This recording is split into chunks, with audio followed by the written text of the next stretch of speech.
നമുക്ക് ഒരു വേദഭാഗം വായിക്കാം. യാക്കോബിൻ്റെ ലേഖനം 3-ാം അധ്യായം അതിൻ്റെ 1 മുതലുള്ള വാക്യങ്ങൾ സഹോദരന്മാർക്ക് ആർക്കെങ്കിലും വായിക്കാം. 1 മുതൽ ഒരു 12-ാം വാക്യം വരെ. ഇവിടെ നാവിനെ കുറിച്ച് യാക്കോബ് രേഖപ്പെടുത്തിയിരിക്കുന്ന ഭാഗമാണ് നമ്മൾ ഈ 3-ാം അധ്യായത്തിൽ വായിക്കുക.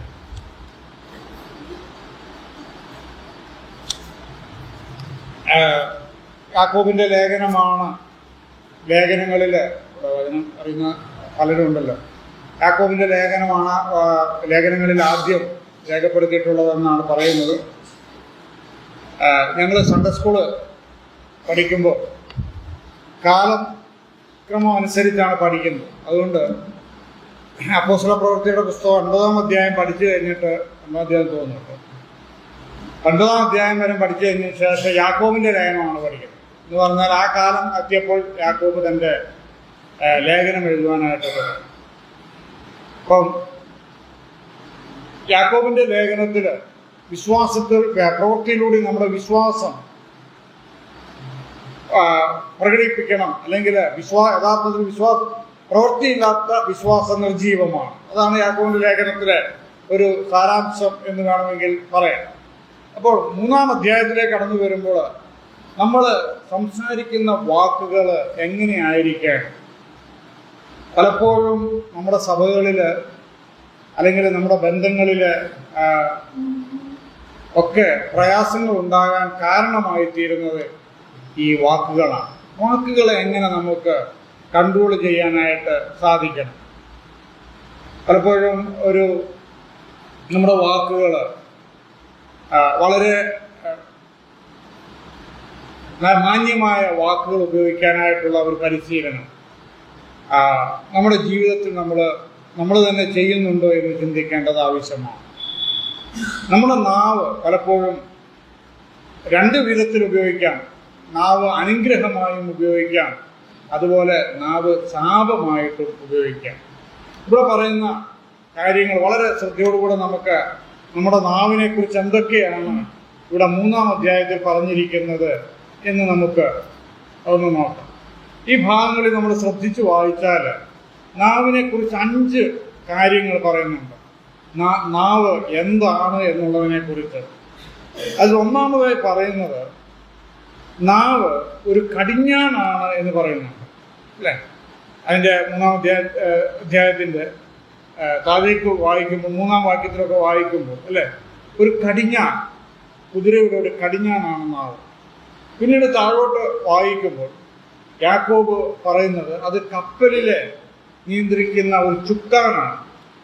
കപ്പലിനെ നിയന്ത്രിക്കുന്ന ഒരു ചുക്കാനാണ് നാവ് എന്ന് പറയുന്നത്. പിന്നീട് നമ്മൾ വീണ്ടും താഴോട്ട് വായിക്കുമ്പോൾ നാവ് തീയാണ് എന്നവിടെ രേഖപ്പെടുത്തുന്നുണ്ട്. പിന്നീട് നമ്മൾ വീണ്ടും താഴോട്ട് വായിക്കുമ്പോൾ നാവ് ഒരു വന്യജീവിയാണ് എന്ന് നമ്മൾ വായിക്കുന്നു. 7-ാം വാക്യത്തിലൊക്കെ വായിക്കുന്നു. വന്യജീവിക്ക് സമമാണ് നാവ്. പിന്നീട് താഴോട്ട് വരുമ്പോൾ 8-ാം വാക്യത്തിൽ വരുമ്പോൾ നാവ് വിഷമാണ് എന്ന് പറയുന്നു. അപ്പം ഈ ഭാഗങ്ങളിൽ നാവ് എന്തൊക്കെയാണ് എന്നുള്ളതിൻ്റെ ഒരു ഉത്തരം അവിടെ നമ്മൾ കാണാനായിട്ട് കഴിയും. ഒന്നാമത് നാവ് കടിഞ്ഞാനാണ്, രണ്ടാമത് കപ്പലിൻ്റെ ചുക്കാനാണ്, മൂന്നാമത് നാവ് തീയാണ്, നാലാമത് നാവ് ഒരു വന്യജീവിയാണ്, അഞ്ചാമത് നാവ് വിഷമാണ്. ഇനി 3-ാം അധ്യായത്തിൻ്റെ 3-ാം വാക്യത്തിൽ അവിടെ വിശദീകരിക്കുന്ന ഭാഗം നമുക്കൊന്ന് നോക്കാം. കുതിരയെ അധീനമാക്കുവാൻ വായിൽ കടിഞ്ഞാണിട്ട് അതിൻ്റെ ശരീരം മുഴുവനും തിരിക്കുന്നുവല്ലോ. അപ്പം ഒരു കുതിരയെ നിയന്ത്രിക്കുന്നത് എന്താണ്? കുതിരയെ നിയന്ത്രിക്കുന്നത് ഒരു ചരടാണ്. അത് കുതിര എന്ന് പറയുന്നത് നമുക്കറിയാം വളരെ ശക്തിയുള്ള ഒരു മൃഗമാണ്. നമ്മുടെ പലതും കുതിരശക്തിയിലാണ് രേഖപ്പെടുത്തിയിരിക്കുന്നത്. ഹോഴ്സ് പവർ, അല്ലേ? എത്ര പവറാണ് ഒരു മോട്ടറിൻ്റെ ശക്തി, ഇത്ര കുതിരശക്തിയാണ്. അതുപോലെ യുദ്ധത്തിന് രാജാക്കന്മാർ പണ്ട് കാലങ്ങളിൽ പോകുമ്പോൾ കുതിര പട ഉണ്ട്. കുതിരയെ കൊണ്ടാണ് യുദ്ധത്തിന് പോകുന്നത്. കുതിരയ്ക്ക് നല്ല ശക്തിയാണ്. കുതിരയുടെ പവർ എന്ന് പറയുന്നത് അത് വളരെ വലുതാണ്. മനുഷ്യൻ്റെ ശക്തിയേക്കാളൊക്കെ 10 മടങ്ങ് വലുതാണ് കുതിരയുടെ ശക്തി. പക്ഷേ ആ ശക്തമായ മൃഗത്തെ നിയന്ത്രിക്കാൻ ഒരു ചെറിയ ചരട് കൊണ്ട് അതിന് സാധിക്കും. ആ ഒരു കടിഞ്ഞാണ് കൊണ്ട് അതിന് സാധിക്കും. ആ കടിഞ്ഞാണ് അത് പ്രത്യേക രീതിയിൽ അത് വായിലൂടെ ഇട്ട് കഴിഞ്ഞാൽ ആ കുതിരയെ നിയന്ത്രിക്കാനായിട്ട് സാധിക്കും. എന്തുകൊണ്ടാണ് യാക്കോബ് അങ്ങനെ അതിനെ കടിഞ്ഞാണാണ് എന്ന് പറയാനായിട്ടുള്ള കാരണം എന്താണ്? നാവെന്ന് പറയുന്ന ഒരു ചെറിയ അവയവമാണ്. നാവ് ഒരു ചെറിയൊരു അവയവമാണ്. പക്ഷേ അത് ശരീരത്തെ മുഴുവനും എന്ത് ചെയ്യുന്നു? നിയന്ത്രിക്കാനായിട്ട് സാധിക്കും നാവിന്. നമ്മുടെ ശരീരത്തെ നിയന്ത്രിക്കുവാൻ ഈ നാവിന് സാധിക്കും. അതുകൊണ്ടാണ് യാക്കോബ് തന്നെ പറയുന്ന മറ്റൊരു കാര്യത്തിൽ നിങ്ങൾക്ക് പറയാൻ താമസം ഉണ്ടായിരിക്കണം. ആ നിയന്ത്രണം പറയുകയാണ്. നമ്മുടെ ജീവിതത്തിൽ നമ്മൾ എത്രമാത്രം നമ്മളെ തന്നെ നിയന്ത്രിക്കണം, ഒരു സെൽഫ് കൺട്രോൾ എത്രമാത്രം ഉണ്ട് എന്നുള്ളത്. ഒരുപക്ഷെ നമ്മുടെയൊക്കെ ഒരു സാഹചര്യത്തിൽ ഞാനൊക്കെ ഇവിടെ താമസിക്കുമ്പോൾ നമ്മുടെയൊക്കെ ഒരു സാഹചര്യം എന്ന് പറയുന്നത് നമ്മളൊരു ഗ്രാമപ്രദേശം ജനിച്ച് വളർന്ന് നമ്മൾക്കതായ ഒരു കൾച്ചറുണ്ട്. ഞാൻ പെട്ടെന്ന് അമേരിക്കയിലോട്ട് പോകുമ്പോൾ അവിടെ ഒരു ജോലിയൊക്കെ ആയിട്ട് അവിടെ ചെല്ലുമ്പോൾ അവിടുത്തെ ഈ സംസാരം എന്ന് പറയുന്നത് കുറച്ചും കൂടെ അവർ ഒരു പൊളൈറ്റായിട്ട് കുറെ കൂടെ മാന്യമായ നിലയിൽ, ഇപ്പം അതുകൊണ്ടാണല്ലോ ഇവിടെ പലരും ഇപ്പം സാഹിബിന് എന്ത് കൊടുത്താലും താങ്ക് യു ഒക്കെ പറയും. അവരുടെ ഉള്ളിലുണ്ടോ ഇല്ലയോ എന്നുള്ളത് മറ്റൊരു കാര്യം. പക്ഷേ അവരുടെ ആ സംസാര രീതി പലപ്പോഴും വളരെ മാന്യമായിരിക്കും. ഒരു പ്രത്യേക ആവശ്യമില്ലാത്ത കാര്യങ്ങളിൽ അവരിടപെടുകയില്ല. അവരുദ്ദേശിച്ച കാര്യം മാത്രം സംസാരിക്കുന്ന ഒരു രീതി അവിടെ ഉണ്ട്. അപ്പം നമ്മുടെ നാവ് പലപ്പോഴും ദോഷം ചെയ്യുവാൻ, മറ്റുള്ളവരുടെ വേദനിപ്പിക്കുവാൻ, മറ്റുള്ളവരുടെ ഹൃദയങ്ങളെ മുറിവുണക്കുവാനൊക്കെ ഇടയായിത്തീരും.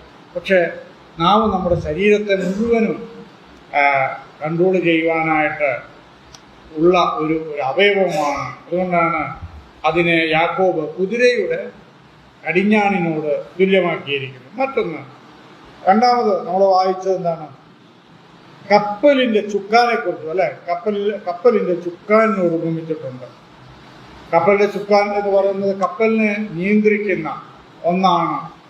ഏകദേശം ഒരു കപ്പലിൻ്റെ വെയിറ്റ് എന്നൊക്കെ പറയുന്നത് ഒരു 80,000 ടൺ വെയിറ്റ് ഈ കപ്പലിന് ഉണ്ട്. അല്ലെങ്കിൽ അതിൽ കൂടുതലും കുറവൊക്കെ ഉള്ള കപ്പലുകളുണ്ട്. പക്ഷേ ഒരു ചുക്കാനും കൊണ്ട്, ആ ചുക്കാൻ എന്ന് പറയുമ്പോൾ അതിനൊരു 140 ടൺ, അതിനേക്കാൾ വളരെ വളരെ ഭാരം കുറഞ്ഞ ഒരു ചുക്കാനും കൊണ്ടാണ് ആ കപ്പലിനെ മുഴുവനും അത് കൺട്രോൾ ചെയ്യുന്നത്.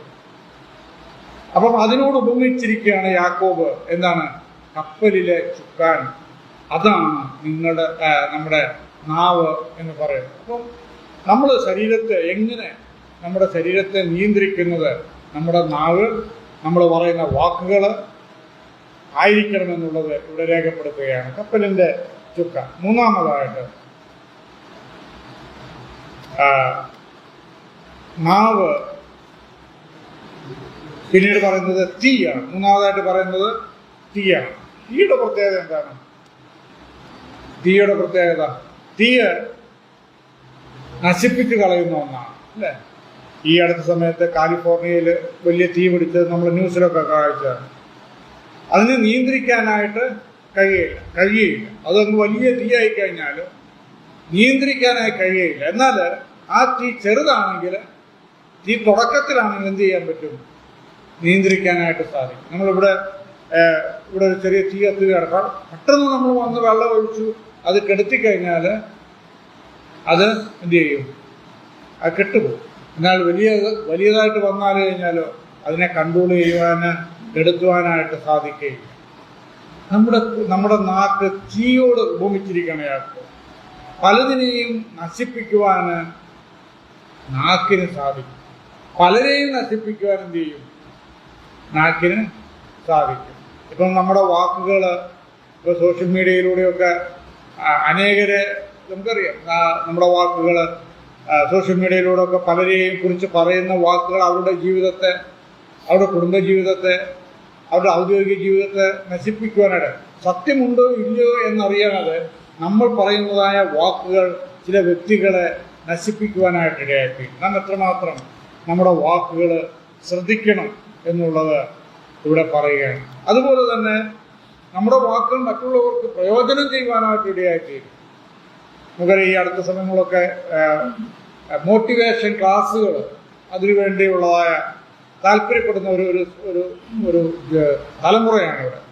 എന്ന് പറഞ്ഞാൽ നമ്മൾ നിരാശരായിട്ട് അല്ലെങ്കിൽ നമുക്ക് ഒരു ഉത്സാഹമില്ലാതിരിക്കുമ്പോൾ ഒരു മോട്ടിവേഷൻ ക്ലാസ് കേട്ട് കഴിയുമ്പോൾ നാം ഉത്സാഹമുള്ളവരായി മാറുന്നു. നമുക്ക് ചിലതൊക്കെ ചെയ്യണമെന്നുള്ള ആഗ്രഹമുണ്ടായി.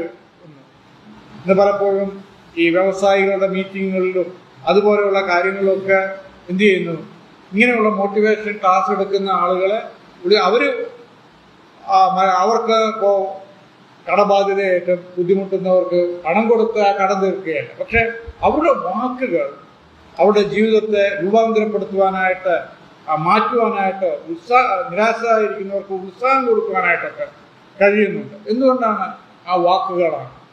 അപ്പം ചില വാക്കുകൾ, നമ്മുടെ വാക്കുകൾ മറ്റുള്ളവരെ പ്രോത്സാഹിപ്പിക്കുവാനായിട്ട് ഇടയായിത്തീരണം. മറ്റുള്ളവരെ വളർത്തുന്നവരുടെ സഭയെ സംബന്ധിച്ചിടത്തോളം നമ്മുടെ വാക്കുകൾ എന്തായിരിക്കണം? മറ്റുള്ളവരെ പ്രോത്സാഹിപ്പിക്കുന്ന, നമ്മുടെ കുഞ്ഞുങ്ങളോട് പറയുന്ന വാക്കുകൾ അവരുടെ ആത്മീയ ജീവിതത്തെ പരിപോഷിപ്പിക്കുന്നവയായിരിക്കണം. ഞങ്ങളൊക്കെ ഇവിടെ പ്രസംഗിക്കുന്നുണ്ടെങ്കിൽ ഒരു കാലത്ത് ഇവിടെ ഉണ്ടായിരുന്ന എൽഡേഴ്സ് ഞങ്ങളെ പ്രോത്സാഹിപ്പിക്കുമായിരുന്നു, ഞങ്ങൾക്ക് അവസരങ്ങൾ നൽകുമായിരുന്നു. അതുകൊണ്ട് എന്ത് ചെയ്തു, ഇന്ന് പലരും എടക്കര സഭയിൽ നിന്ന് തന്നെ പലരും പല സ്ഥലങ്ങളിൽ പോയി അവരായിരിക്കുന്ന സനസഭകളിൽ പ്രവർത്തിക്കാനായിട്ട് അവർ മറ്റുള്ളവരെ പ്രോത്സാഹിപ്പിക്കുന്നവരായി തീരുവാൻ, വന്യ ശുശ്രൂഷ ചെയ്യുന്നവരായി തീരുവാനൊക്കെ ഇടയായിത്തീരുന്നത് ആ മാതൃസഭയിൽ നിന്നും കിട്ടിയതായ ആ പ്രോത്സാഹനമാണ്. അപ്പം നമ്മുടെ വാക്കുകൾ നമ്മുടെ കുഞ്ഞുങ്ങളെ പ്രോത്സാഹിപ്പിക്കുന്നവയായിരിക്കണം.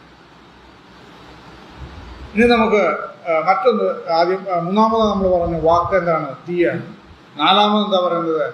വാക്ക് വന്യജീവിക്ക് തുല്യമാണ്. അത് നമ്മളതിൻ്റെ തീ, കുറഞ്ഞ തീ എത്ര വലിയ കാട് കത്തിക്കും, നാവും ഒരു തീ തന്നെ എന്നാണ് യാക്കോബ് ഇവിടെ പറയുന്നത്.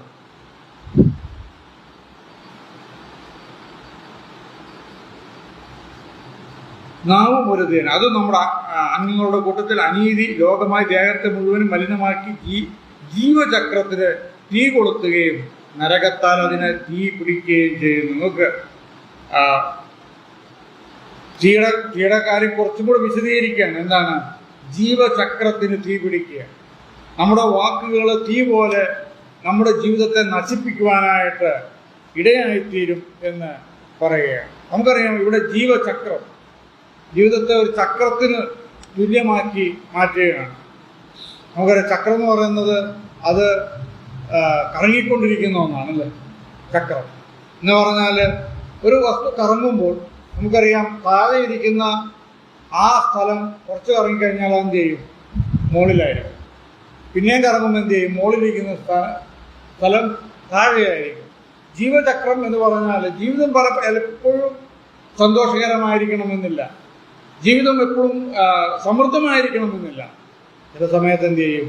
അത് താഴും, ചില സമയത്ത് ഉയരും.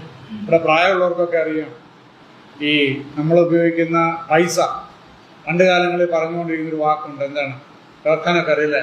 ചക്രം എന്നാണ് പറയുന്നത്. ചക്രം. എൻ്റെ ഈ ചക്രമില്ല എന്നൊക്കെ പണ്ടത്തെ അപ്പച്ചന്മാരൊക്കെ പറയാം. അതുകൊണ്ട് എന്തിനാണ് അങ്ങനെ ചക്രം എന്നതിന് പറയുന്നത്? അതങ്ങനെ തിരിഞ്ഞുകൊണ്ടിരിക്കുകയാണ്. ഇന്ന് എൻ്റെ കയ്യിലാണ് ചക്രമെങ്കിൽ നാളെ അത് മറ്റൊരാളുടെ കയ്യിലായിരിക്കും ആ ചക്രം. അപ്പം ഇതിങ്ങനെ കറങ്ങിക്കൊണ്ടിരിക്കുകയാണ്. ഒരുപക്ഷെ അതുകൊണ്ടായിരിക്കാം ആ പണത്തിന് ചക്രം എന്നുള്ള പേര് വന്നത്. ഇവിടെ ജീവചക്രം, ജീവിതം എന്ന് പറയുന്നത് അത് മാറിയും മറിഞ്ഞുമൊക്കെ വരാം. ഒരുപക്ഷെ ചില സന്ദർഭങ്ങളിൽ ദുഃഖകരമായ അവസ്ഥ വരാം, ചില സന്ദർഭങ്ങളിൽ സന്തോഷകരമായ അവസ്ഥ വരാം. അപ്പം ഏത് സാഹചര്യത്തിലും നമുക്ക് ദൈവത്തെ സ്തുതിപ്പാനായിട്ട് കഴിയണം. ദുഃഖകരമായ സാഹചര്യം വരുമ്പോൾ ദൈവത്തെ പള്ളു പറയുവാൻ, ദൈവത്തെ കുറ്റപ്പെടുത്തുവാൻ, അല്ലെങ്കിൽ സഭയെ കുറ്റപ്പെടുത്തുവാൻ, അല്ലെങ്കിൽ സഹോദരന്മാരെ കുറ്റപ്പെടുത്തുവാനൊന്നും നമ്മുടെ നാവ് ഉപയോഗിക്കാതിരിക്കാം. സന്തോഷം വരുമ്പോൾ അല്ലെങ്കിൽ സമൃദ്ധി വരുമ്പോൾ അത് നമ്മുടെ അഹങ്കാരത്തിൻ്റെ വാക്കുകളായിട്ട് രൂപാന്തരപ്പെടാതിരിക്കുവാനായിട്ട് നാം ശ്രമിക്കണം. അപ്പം അത് നമ്മുടെ നാവിനെ നമ്മൾ ആ നിലയിൽ കടിഞ്ഞാണിടേണ്ടത് ആവശ്യമാണ്. ഇനി അടുത്ത ഭാഗത്തേക്ക് നമുക്ക് വരാം. ഇനി 7-ാം വാക്യത്തിലേക്ക് വരുമ്പോൾ നാവിനെ കുറിച്ച് പറഞ്ഞിരിക്കുന്ന മറ്റൊരു ഭാഗം വന്യജീവികളെ കുറിച്ചാണ്. മൃഗം, പക്ഷി, ഏകാതി, ജലജം, ദീപക എല്ലാ മനുഷ്യജാതിയോട് മെരിഞ്ഞിരിക്കുന്നു. നാവിനെയോ മനുഷ്യർക്കാർക്കും മെരുക്കാവതല്ല. വന്യജീവികളെയൊക്കെ നമുക്ക് മെരുക്കാനായിട്ട് കഴിയും. പിന്നെന്ത് ചെയ്യാം? നാവിനെ നമുക്ക് മെരുക്കാനായിട്ട് പ്രയാസമാണ്. മറ്റുള്ളവർ വാക്കുകൾ നമ്മുടെ ഹൃദയത്തെ വേദനിപ്പിക്കുന്നുണ്ടെങ്കിൽ പലപ്പോഴും അവരെ കൺട്രോൾ ചെയ്യാൻ പറ്റാത്തതായ സാഹചര്യം വരും. നമ്മൾ ഒരു വാക്കുണ്ട്, കൈവിട്ട വാക്കും അല്ലേ, കൈവിട്ട കല്ലും ഇത് തിരിച്ചെടുക്കാനായിട്ട് കഴിയുകയില്ല.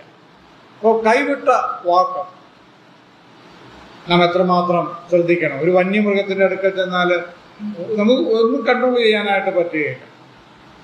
അപ്പം നാവിൻ്റെ ഒരു സ്വഭാവം എന്ന് പറയുന്നത് അതുതന്നെയാണ്. പക്ഷെ നമ്മൾ എന്ത് ചെയ്യണം? നാം അതിനെയും കൺട്രോൾ ചെയ്യണം. അതിനെയും നമ്മുടെ നാവിനെ, നമ്മുടെ വാക്കുകളെ കൺട്രോൾ ചെയ്യേണ്ടത് ആവശ്യമാണ് എന്നിവിടെ പറയുകയാണ്.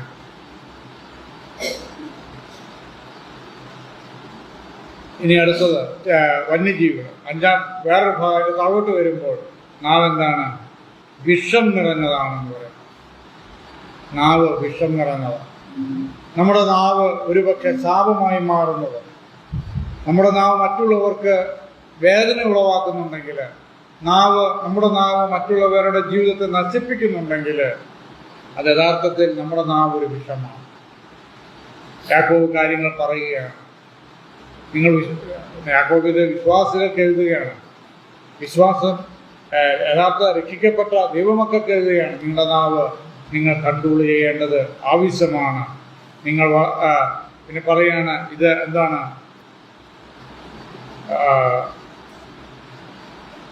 അതിൻ്റെ താഴോട്ട് വായിക്കുമ്പോൾ ഒരു വായിൽ നിന്ന് തന്നെ സ്തോത്രവും ശാപവും പുറപ്പെടുന്നു. സഹോദരന്മാരെ, ഇങ്ങനെ ആയിരിക്കുന്നത് യോഗ്യമല്ല. സ്തോത്രം പറയുന്ന നാവ്, അതേ നാവ് കൊണ്ട് തന്നെ ശാപം പറയുകയും ചെയ്യുന്നു. പിന്നീട് പറയുന്നു, അതിന് ഒരു ഉദാഹരണമായിട്ട് ഇവിടെ പറയുന്നുണ്ട്. ഒരേ ദ്വാരത്തിൽ നിന്ന് മധുരവും കയ്പുമുള്ള വെള്ളം പുറപ്പെട്ടു വരുമ്പോൾ സഹോദരന്മാരെ, അത്തിവൃക്ഷവും ഒലിവ് വെള്ളവും മുന്തിരിവള്ളി അത്തിപ്പഴവും കായ്ക്കുമ്പോൾ ഉപ്പുറവയിൽ നിന്ന് മധുരമുള്ള വെള്ളം പുറപ്പെടുകയില്ല. അപ്പോൾ ശാപം പുറപ്പെടുന്ന വായിൽ നിന്നും ഒരിക്കലും സ്തോത്രം പുറപ്പെടുകയില്ല.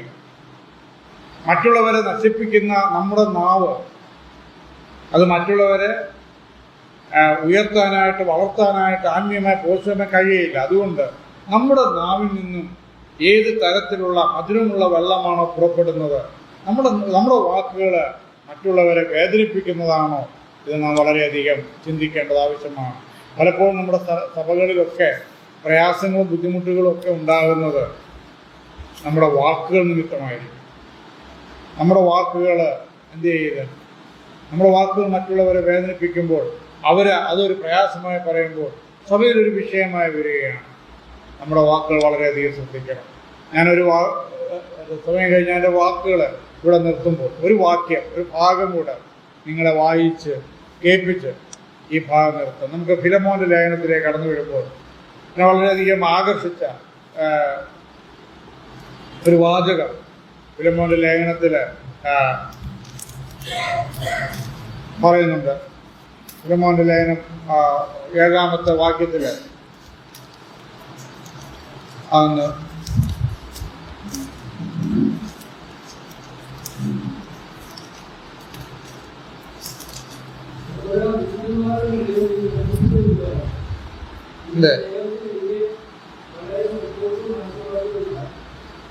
പൗലോസ് പറയുന്ന ഒരു വാക്കാണ്, സഹോദര, വിശുദ്ധന്മാരുടെ ഹൃദയം നീ തണുപ്പിച്ചത് നിമിത്തം നിന്റെ സഹോദര ഒരു വാക്ക് നോക്കുക, വിശുദ്ധന്മാരുടെ ഹൃദയം നീ തണുപ്പിച്ചത് നിമിത്തം.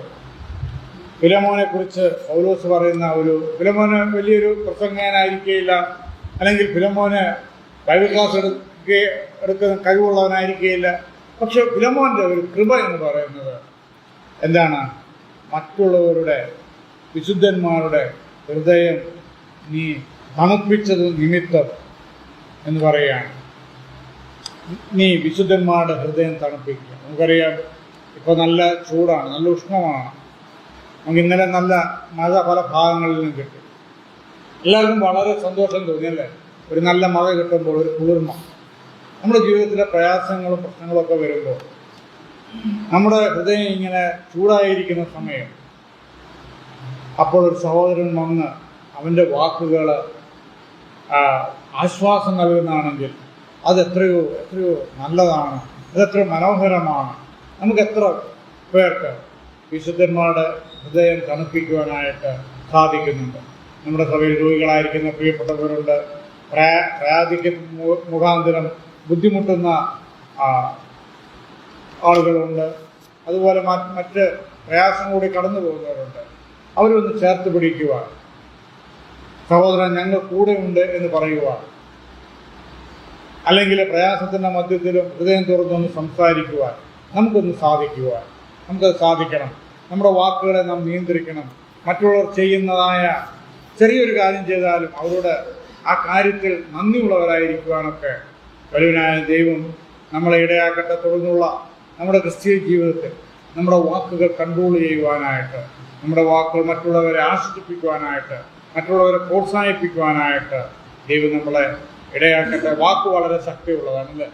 വാക്ക് ഇരുവായ്ത്തലയുള്ള വാളിനേക്കാൾ മൂർച്ചയുള്ളതാണ് ദൈവവചനം, വചനം എന്ന് നമ്മൾ വായിക്കുന്നുണ്ട്. നമ്മുടെ വാക്കുകൾക്ക് മൂർച്ചയുണ്ട്, അത് വാളിനേക്കാൾ മൂർച്ചയുണ്ട്, അത് ഹൃദയങ്ങൾ മുറിപ്പെടുത്തുന്നതാണ്. എന്നാൽ അതുപോലെ തന്നെ നമ്മുടെ വാക്കുകൾ ഔഷധമാണ്. നമ്മുടെ വാക്കുകൾ മറ്റുള്ളവരെ പ്രോത്സാഹിപ്പിക്കുന്നവയാണ്. പല ഭാഷകൾ നമുക്കറിയാം. ഇംഗ്ലീഷ് ഭാഷ അറിയാം, ഹിന്ദി അറിയാം, അല്ലെങ്കിൽ മലയാളം അറിയാം. അങ്ങനെ പല പക്ഷേ നമ്മൾ അറിഞ്ഞിരിക്കേണ്ടത് ചില ഭാഷകളുണ്ട്. സ്നേഹത്തിൻ്റെ ഭാഷ, വിനയത്തിൻ്റെ ഭാഷ, ആശ്വാസത്തിൻ്റെ ഭാഷ, അതും നാം പഠിക്കേണ്ടത് ആവശ്യമാണ്. അത് മറ്റുള്ളവരോട് കമ്മ്യൂണിക്കേറ്റ് ചെയ്യുവാനായിട്ട് ദൈവം നമ്മളെ ഇടയാക്കട്ടെ. കടന്നു വന്ന എല്ലാ പ്രിയപ്പെട്ടവരെ ഓർത്ത് ദൈവത്തെ സ്തുതിക്കുന്നു. ശ്രദ്ധിച്ച എല്ലാ പ്രിയപ്പെട്ടവർക്കും എൻ്റെ ഹൃദയം നിറഞ്ഞ നന്ദിയും സ്നേഹവും അറിയിക്കുകയാണ്. ദൈവനാമം